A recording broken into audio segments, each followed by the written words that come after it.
Gen Zs में इन्होंने पोल किया था और उनको लगता है अगर मैं रिलेशनशिप में एंटर करता हूँ द गाय और अ गर्ल, मेरी जिंदगी उसके बाद बहुत अच्छी हो जाएगी, और ये बात गलत है।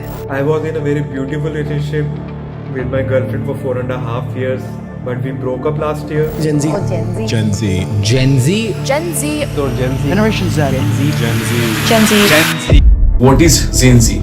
What's your body count? 3. 15. What do you think? Be 10. करना चाहिए, चिकन करना बनते because they very small life. I have made out with a girl, although I'm straight. Generation जिसकी कोई वैल्यू नहीं, जनरेशन जहाँ रिलेशनशिप का मतलब बिस्तर पे आना होता है। अब तक का सबसे डिप्रेस्ड जनरेशन। दुनिया की इतनी बड़ी प्रॉब्लम के बारे में कोई बात क्यों नहीं कर रहा? The untold reality of Gen जी।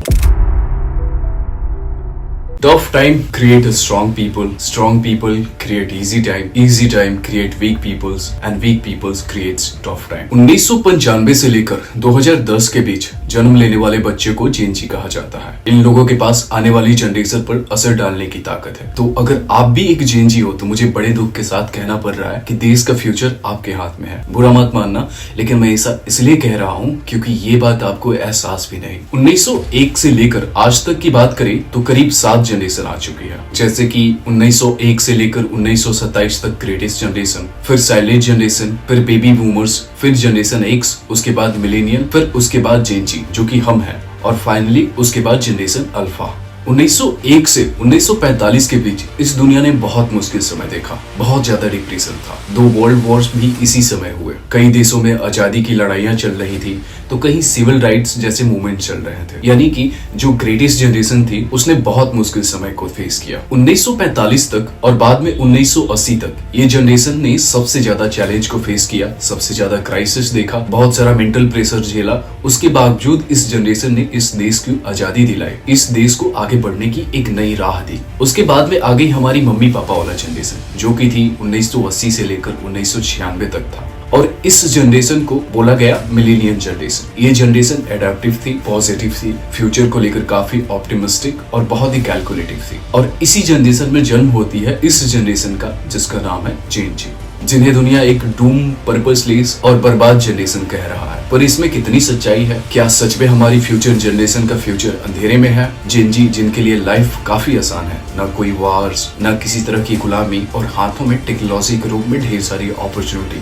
लेकिन यही टेक्नोलॉजी इनकी लाइफ की सबसे बड़ी प्रॉब्लम तो नहीं बन गई है। आइए देखते हैं कि क्या ये टेक्नोलॉजी ही जेन जी की लाइफ की सबसे बड़ी विलन है या प्रॉब्लम्स की जड़ कुछ और है। तो ये वीडियो बहुत ही इंटरेस्टिंग होने वाला है। उम्मीद करता हूँ आप इसे आखिरी तक देखेंगे। सोशल मीडिया 20 साल पहले मुश्किल से 35 करोड़ इंटरनेट यूजर्स थे, जबकि आज 500 करोड़ लोग इंटरनेट पे हैं। इनमें भी 75% वो लोग हैं जो साल 2000 के बाद पैदा हुए हैं, यानी कि जेन जी, यानी कि इस वीडियो को देखने वाले ज्यादातर लोग। 97% जेन जी ने अपनी लाइफ में एक ना एक सोशल मीडिया ऐप का इस्तेमाल जरूर किया है। रिपोर्ट्स के मुताबिक जेन जी का फ्यूचर सबसे ज्यादा अंधेरे में है। 70% टीनेजर का यह मानना है कि उन्हें मेंटल प्रॉब्लम है, 36% डिप्रेशन, और 29% लोग एंजाइटी से गुजर रहे हैं, और 59% लोगों को यही नहीं पता है कि उन्हें लाइफ में करना क्या है। एक रिसर्च में बताया गया कि इंडिया में 43% इंडिविजुअल जिनकी एज 25 से कम है वो अनएम्प्लॉयड है। ये वही लोग हैं जो जेन जी है। आखिर ऐसा क्यों होता है? एक सर्वे में पता चला कि 74% मैनेजर्स से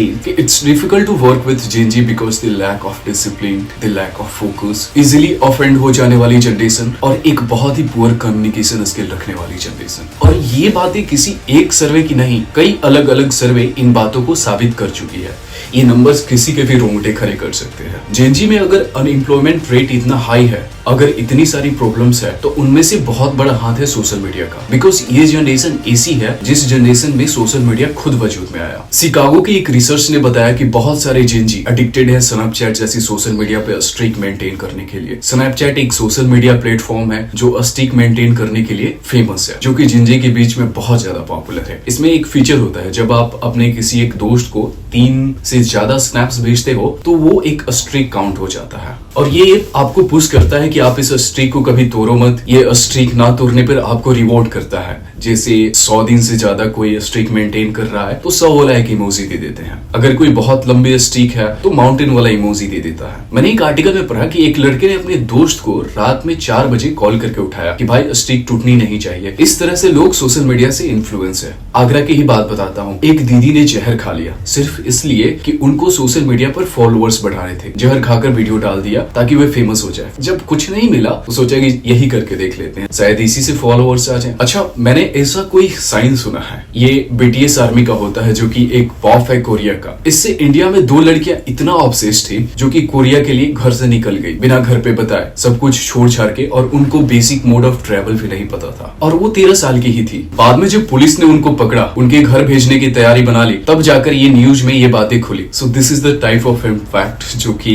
आज के कंटेंट और सोशल मीडिया ने जेनजी के ऊपर बना करके रखा है। एंड पर्सनली मैं ऐसे बहुत सारी लड़कियों को जानता हूँ जो ये कोरिया या जो पता नहीं क्या भैंस की आंखें BTS वगैरह जो है, इससे इतने इन्फ्लुएंस है, उनके बारे में वो कुछ नहीं जानती है। Just because they look good, उन्हें स्क्रीन पे वो लोग अच्छे दिखते हैं, इसलिए उसके लिए ये जान देने के लिए तैयार रहती है। सोशल मीडिया ने घर घर में एंट्री ले ली है। क्या गांव, क्या शहर, हर किसी के हाथ में आज स्मार्टफोन है। हर कोई सोशल मीडिया का कोई ना कोई एक ऐप यूज कर रहा है। वैसे तो इन प्लेटफॉर्म को लोगों को कनेक्ट रखने के लिए बनाया गया था, लेकिन असलियत में ये लोगों को एक दूसरे से दूर और अकेला कर रहे हैं, क्योंकि लोग जो दूर है उससे कनेक्ट होने के चक्कर में जो पास है उन्हें इग्नोर कर रहे हैं। वर्चुअल कनेक्शन को रियल कनेक्शन से ज्यादा इंपॉर्टेंस दे रहे हैं। एक रिपोर्ट के मुताबिक ऑलमोस्ट 60% जेजी किसी से आई कांटेक्ट करके बात नहीं कर पाते, क्योंकि उनका 70% कन्वर्सेशन टेक्स्ट मैसेज के थ्रू होता है। उन्हें इंटरपर्सनल कम्युनिकेशन की आदत ही नहीं है, और ये ट्रेंड केवल पर्सनल लाइफ में नहीं बल्कि उनके प्रोफेशनल लाइफ में भी इम्पैक्ट कर रहा है। इसलिए कई वर्किंग एजेंसी यह मानती है कि जेनजी के साथ काम करना काफी मुश्किल है। आज कोई भी किसी को भी रियल वैल्यूज के लिए फॉलो नहीं करना चाहता। लोग फेक फॉलोअर्स वाले इन्फ्लुएंस को फॉलो करते हैं सिर्फ और सिर्फ इसलिए क्योंकि लोग बस उनकी लाइफ में ही घुसे रहना चाहते हैं। लोगों को अपनी लाइफ देखने में कोई इंटरेस्ट नहीं है। आज के टाइम में अगर आप देखो तो ब्लॉग चैनल्स की व्यूज मिलियंस में होती हैं। मिलियंस में अगर व्यूज आ रहे हैं तो इसका मतलब है कि लोग देख रहे हैं। इतना सारा जो कंटेंट कंज्यूम हो रहा है तो इससे किसी का फायदा नहीं हो रहा है। अरे क्रिएटर का फायदा 2 मिनट के लिए छोड़ देते हैं। मैं ब्रांड्स की बात कर रहा हूँ। ब्रांड्स इतना ज्यादा पैसा बनाते हैं आपकी इसी अनटेंशन और आपकी इसी व्यूज की वजह से। जैसे एक मार्केटिंग रिसर्च ने बताया कि 80% से ज्यादा जेनजी इन्फ्लुएंस है सोशल मीडिया से। जब बात होती है कोई भी ऑनलाइन परचेज की तो ब्रांड्स इसका भरपूर फायदा उठाते हैं। न जाने कितने बेटिंग एप्लीकेशन को normally and easily influence promote कर रहे हैं। इतना सारा ऐसा कंटेंट यूज करके अब उन्हें इस बात से फर्क नहीं पड़ता कि वो बेटिंग एप्लीकेशन है, जुआ एप्लीकेशन है या क्या। भाई ने बोला करने का तो करने का। एक क्लिक में आपके पास दुनिया की सारी बेस्ट चीजों का एक्सेस होता है। आप देख सकते हो कि बेस्ट कार कौन सी है, बेस्ट पार्टनर कैसा होना चाहिए, बेस्ट पेरेंट्स कैसे होने चाहिए। और फिर जब आप स्क्रीन हटा कर देखते हो तो हर चीज को लेकर आपकी एक्सपेक्टेशन बढ़ जाती है। जो आपके पास है वो आपको कम सा लगने लगता है। उसे पाने के लिए फिर आप हर तरह की चीजें ट्राई करते हैं। फिर चाहे वो फास्ट मनी के चक्कर में स्कैम में फंसना हो या 1 महीने में लाखों कमाने का दावा करने वाली कोर्सेज के झांसे में आना। जब ये सब करने के बाद भी चीजें वैसे वर्कआउट नहीं करती जैसा आपने सोचा था तो डिप्रेशन, अकेलापन और नेगेटिविटी अंदर घर करने लग जाती है। और ज्यादातर जेनजीज के साथ यही हो रहा है। उन्हें इंटरनेट पे एक तरफ तो सपनों की दुनिया दिखाई जा रही है और दूसरी तरफ उन्हें कुछ लोग वहां पहुंचने के नाम पे उन्हें स्वीट ट्रैप में फंसा रहे हैं। लास्ट में जेनजी के हाथ में लगती है केवल मायूसी। रील्स का तो एक बहुत ही बड़ा मार्केट है। छोटे छोटे जो शॉर्ट वीडियोस वाले ऐप है इंडिया में, अगर आप उन पे जाओगे तो आप देखोगे कि करोड़ों के व्यूज आ रहे हैं।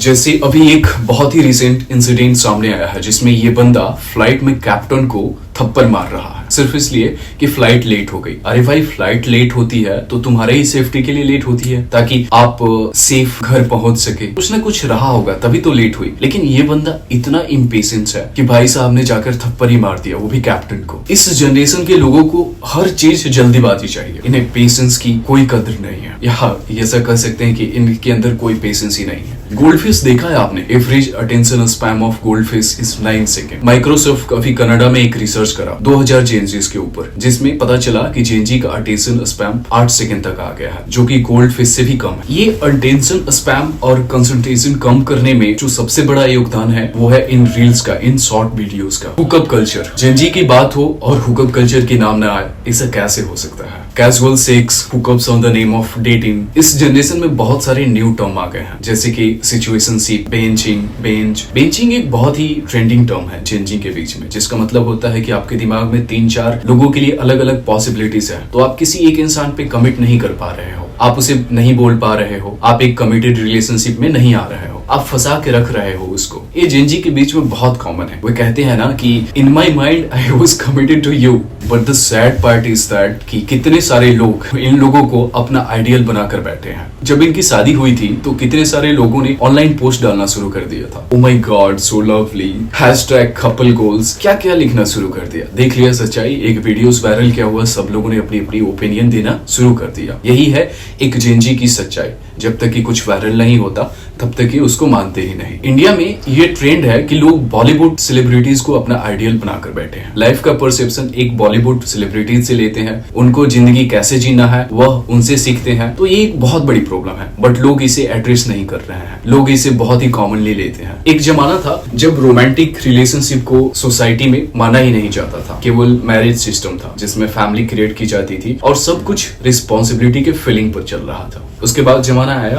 पहले शादी फिर प्यार, फिर सिनेमा का दौर चला और लोग पहला प्यार, सच्चा प्यार और प्यार जिंदगी में एक ही बार होता है जैसी बातों पर विश्वास करने लगे। Moreover millennial generation. लेकिन जेन जी के आते आते सच्चा प्यार वाला कॉन्सेप्ट भी खत्म हो गया और अब लोग द राइट पर्सन की तलाश करने लगे हैं। एक रिलेशनशिप से दूसरी रिलेशनशिप पे जंप करना, पार्टनर से हाई एक्सपेक्टेशन रखना आम हो गया है। One night stand, no string attach जैसी चीजें ट्रेंड करने लगी। ऐसे में बार बार ब्रेकअप और पैचअप के प्रोसेस से गुजरने के कारण जेन जी इमोशनली ड्रेन्ड हो गए हैं। उनके मन में एक खालीपन सा क्रिएट हो गया है जो किसी भी चीज से भर नहीं पाता। बहुत सारी रिसर्च में पता चला है कि इस जनरेशन का कोई बहुत ही इंटरेस्ट नहीं है एक मीनिंगफुल रिलेशनशिप बनाने में, एक फैमिली डेवलप करने में। इस जनरेशन का जो इंटरेस्ट है वो वेब सीरीज से सीख रहे हैं, जैसे कि वेब सीरीज में दिखाते हैं कि सेक्स के लिए आप इजीली अपने पार्टनर पर चीट कर सकते हैं। For more shorts, thank you for coming, ये जो सीरीज मार्केट में आ रही है और इतने सारे लोग इन सीरीज से इन्फ्लुएंस हो रहे हैं, उसमें कैजुअल सेक्स को ही इजीली बेचा जा रहा है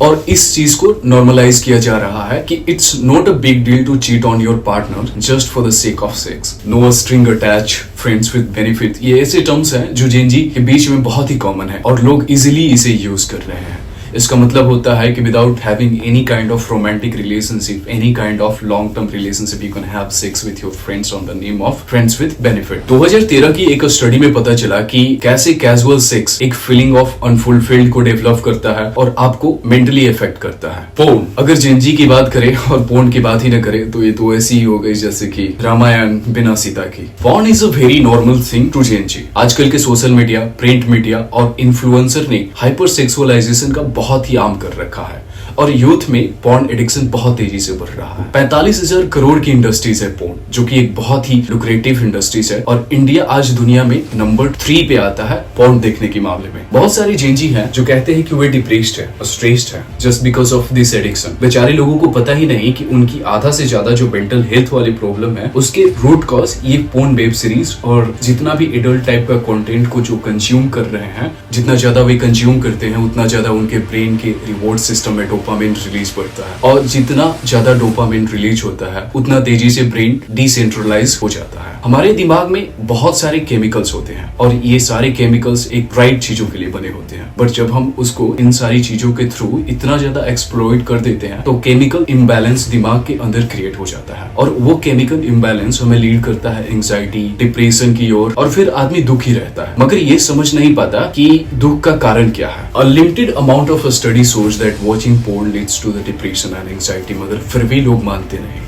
एडिक्शन, एक स्टडी में पता चला है कि 27% से ज्यादा कैंसर जो इंडिया में होते हैं वो टोबैको यूजर्स की वजह से होते हैं और इंडिया में जेन जी के बीच में सिगरेट स्मोकिंग को बहुत ही कूल, मैचो और मैस्कुलर बनने वाली चीज को दिखाया जाता है। मूवीज के थ्रू अगर आप कबीर सिंह को देखोगे तो वो सारी मूवीज में आपको ऐसा लगेगा कि भाई अगर तू बंदा है तो यू शुड बी स्मोकर और यू शुड बी स्मोकिंग। एक चौंकाने वाला फैक्ट बताऊं, अमेरिका के सबसे फेमस एंटी एडिक्शन सेंटर के मुताबिक 24 साल से कम की एज सबसे ज्यादा वल्नरेबल होती है किसी भी एडिक्शन को पीक करने के लिए। इसीलिए आज हमारे देश की 28% मिलेनियल यूथ सब्सटेंस एडिक्शन का शिकार है। इंडिया टुडे की सर्वे की बात करें तो 75% यूथ ने यह माना है कि उन्हें 21 साल के होने से पहले ही किसी न किसी तरह का नशा किया है। उसी रिसर्च में बढ़ते हुए एडिक्शन रेट के 3 मेन रीजंस भी दिए गए हैं। पहला, पीयर प्रेशर। यार तूने आज तक सिगरेट ट्राई नहीं किया, क्या आदमी है, मर्द बन मर। यकीनन आप लोगों ने ये शब्द सुने होंगे। आजकल तो एक नया ट्रेंड है, boys should boys have all the fun. लड़कियां भी सब कर सकती है, नशा भी।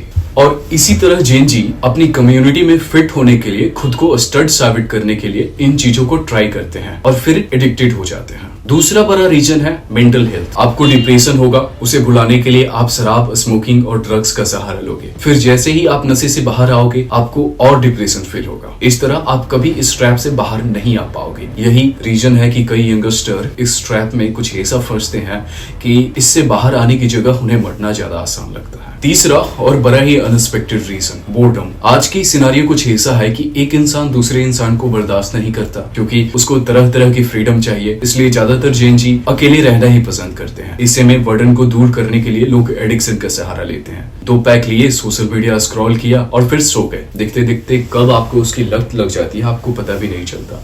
पतंग उड़ाना, पतंग के पीछे भागना, शाम ढलने तक दोस्तों के साथ क्रिकेट और दिन भर गलियों में घूमना। आजकल के बच्चों ने कहाँ देखा है ये अलहर बचपन।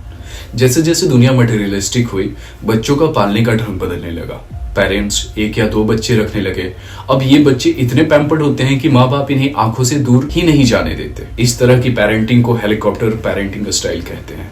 और सभी जेन जी या अल्फा ऑलमोस्ट इसी स्टाइल में पल रहे हैं और उन्हें घर में ही रहना पड़ता है। कहीं जाओ भी तो मम्मी पापा के साथ। घर में रहकर उनके पास टाइम पास का एक ही जरिया होता है, टीवी या मोबाइल। इस तरह उनकी अपब्रीडिंग में पेरेंट्स और सोसाइटी ने बड़ा रोल टेक्नोलॉजी से प्ले किया है। तो कहीं ना कहीं गलती ओल्डर जनरेशन की भी है। जेन जी को सभी प्रॉब्लम्स का ब्लेम हम केवल उनके ऊपर ही नहीं डाल सकते। अब अगर सॉल्यूशन की बात करें तो मुझे लगता है सॉल्यूशन, एक ही सॉल्यूशन है सिर्फ इस बड़ी प्रॉब्लम का, वो है एजुकेशन, राइट एजुकेशन। और उसके लिए आपको सिर्फ इतना करना होगा कि आपको इस चैनल को सब्सक्राइब करना होगा। राइट एजुकेशन देने की गारंटी हमारी। मिलते हैं नेक्स्ट वीडियो में, तब तक के लिए जय हिंद।